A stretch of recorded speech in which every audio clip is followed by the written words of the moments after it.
एक डायरी लेके निकलने वाला अपना पूरा लश्कर लेके वापस आ रहा है।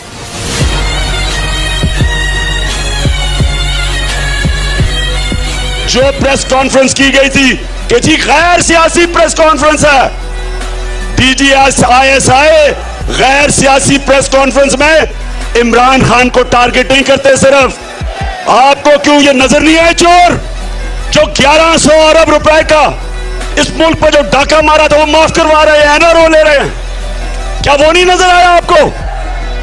जो मुल्क में जुल्म हो रहा है, जो इस वक्त फंडामेंटल राइट्स की वायलेशन हो रही है। मैं फिर जनरल बाजवा आपको कहता हूं कि आपने बिलावल भुट्टो के कहने पे कराची का सेक्टर इंचार्ज बदला था। ये जो हुआ इस्लामाबाद में, जिस तरह का जुल्म हो रहा है जब से ये दो आए हैं, आपको इनको हटाना चाहिए। बदनामी कर रहे हैं फौज की, पाकिस्तान की, आपकी। आपको इनको इन्वेस्टिगेट करना चाहिए। अरशद शरीफ कौन था जो उसको धमकियां देता था? उसकी वालदा से पूछे, वो आपको बताएगी क्या कौन वो लोग थे। उसके ऊपर आके प्रेस कॉन्फ्रेंस में कहते जी हमें तो पता ही नहीं है कौन कर रहा था, क्यों बाहर चला गया। खुदा के वास्ते सच बोलना सीखो। आपको सबको पता है कि वो कौन धमकियां दे रहा था, उसको सबको पता है। और चीफ जस्टिस साहब, आपका काम है फंडामेंटल राइट्स की हिफाजत करना। कौम आपकी तरफ देख रही है।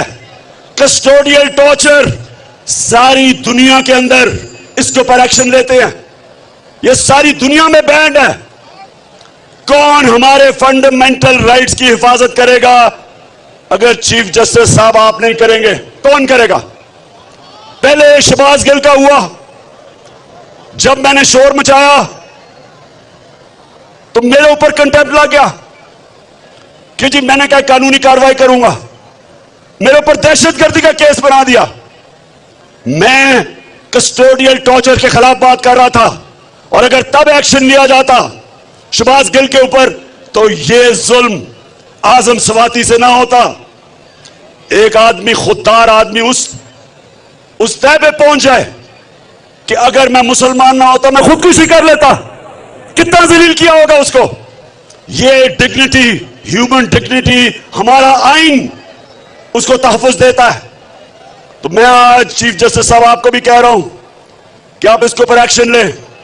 जो आजम सवाती ने आपसे अपील किया, इसके ऊपर एक्शन लें और बताएं कि हम इंसानी माशरा हैं। इंसानी माशरे में इंसाफ होता है, जानवरों के माशरे में नहीं होता। हमारा यह हक है, हमारा राइट है कि हमें इंसाफ दे। और जनरल बाजवा, मैं फिर कहता हूं कि इनके ऊपर इन्वेस्टिगेट करें, इन दोनों आदमियों का, इनको ट्रांसफर करें। चलें जी।